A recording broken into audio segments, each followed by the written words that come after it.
दान देने के लिए धन नहीं है, कोई बात नहीं। हवन यज्ञ करने के लिए धन नहीं है, कोई बात नहीं। भंडारा करने के लिए धन नहीं है, कोई बात नहीं। किसी भूखे को खाना खिलाने के लिए धन नहीं है, कोई बात नहीं। लेकिन जो मैं आपको बता रहा हूं, यदि आपने यह कर लिया तो ईश्वर आपसे प्रसन्न हो जाएंगे। एक बार की बात है, एक गरीब महिला बस में चढ़ी। उसके कपड़े पुराने और फटे हुए थे, बाल बिखरे हुए थे और शरीर से वह कमजोर लग रही थी। जैसे ही उसे बस में सीट मिली, वह चुपचाप जाकर बैठ गई। कुछ ही देर में अगले स्टॉप पर एक वृद्ध महिला बस में चढ़ी। उस गरीब महिला ने बिना देर की अपनी सीट उस वृद्ध महिला को दे दी और खुद खड़ी हो गई। जब वृद्ध महिला अपने स्टॉप पर उतरी तो वह वापस अपनी सीट पर बैठ गई।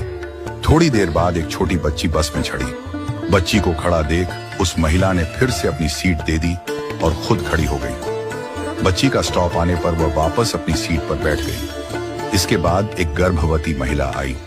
इस बार भी गरीब महिला ने बिना सोचे समझे अपनी सीट दे दी और खड़ी रही। गर्भवती महिला के उतरने पर वह फिर से अपनी सीट पर बैठ गई।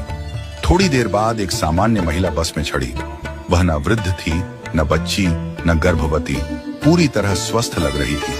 फिर भी गरीब महिला ने अपनी सीट छोड़ दी और उस महिला को बैठा दिया। यह सब देखकर बस में बैठी एक अन्य महिला, जो एक अध्यापिका थी, बहुत आश्चर्यचकित हुई। उसने सोचा, वृद्ध महिला, बच्ची और गर्भवती महिला के लिए सीट छोड़ना समझ में आता है, लेकिन एक सामान्य महिला के लिए बार बार सीट छोड़ने का क्या कारण हो सकता है। जब बस अपने आखिरी स्टॉप पर पहुंची तो अध्यापिका ने गरीब महिला से पूछा, बहन, मैंने देखा कि आप बार बार अपनी सीट दूसरों को दे देती हैं। आपका भी उतना ही हक है सीट पर बैठने का, फिर आप क्यों खड़ी हो जाती हैं? गरीब महिला मुस्कुराई और बोली, मैडम, मैं दूसरों के घरों में बर्तन साफ करती हूँ, खाना बनाती हूँ, झाड़ू पोछा करती हूँ। मेरे पास अधिक धन नहीं है कि मैं किसी को दान दे सकूं, भंडारा कर सकूं, हवन यज्ञ कर सकूं या किसी भूखे को भोजन करवा सकूं।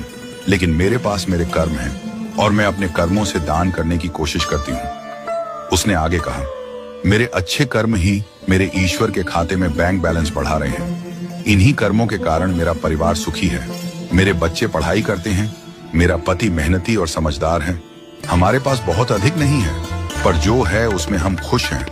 जब मैं अपने आसपास देखती हूँ तो पाती हूँ कि लोग कितने दुखी हैं, लेकिन मेरे अच्छे कर्मों की वजह से दुख मेरे जीवन में नहीं आता। उस महिला की बातों से अध्यापिका की आंखों में आंसू आ गए। उसने कहा, मैं स्कूल में बच्चों को शिक्षा देती हूँ, पर आज असली शिक्षा तो तुमने मुझे दी है। आज से तुम मेरी शिक्षिका हो। तुम्हारा बहुत बहुत धन्यवाद। इस कहानी से हमें यह सीख मिलती है कि सेवा के लिए धन की आवश्यकता नहीं